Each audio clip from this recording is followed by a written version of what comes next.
tank up, shut the gas off, and remember how the lines are hooked up. Take this off. Filter. This could be it. If this is dirty, might be all there is. I just cleaned this yesterday. It ain't this. Screw, screw. Them two, take that off. There's like 4 more under each one. Label everything. These are different. So label back and front. Here's the carbs. First, check these and sound the same. See those 2 Phillips? There's going to be 2 more on the other side. Hopefully they're facing the right way. Pull up and it should pop off. One of these, rebuild kit. Now we're going to drain these bowls.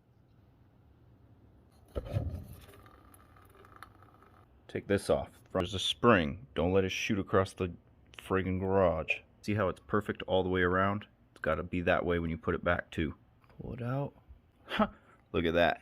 We're going to borrow one of these screws, screw it in, and then you're just going to pull it out. Little needle. There'll be a new one in your kit, so we're replacing this. Put the carbs over. Get this bowl off. Pull this cover off. This is your float. Take out this little pin in there. Right. Here's your first needle right here. Bucket with water. Put your float in there. No bubbles. You're good. Screw your main jet. Screw this with an 8. Same thing with that out. Go to the store because you forgot carb cleaner. Take your air compressor. The most abrasive thing you're going to use. Scrub where the gaskets were. The problem is probably this pilot jet. After you clean it out, put the new spring and the new jet in. I'm going to put this part back in. It only fits one way, so just put it in and push it. After you get this cap on with the spring, do yourself a favor.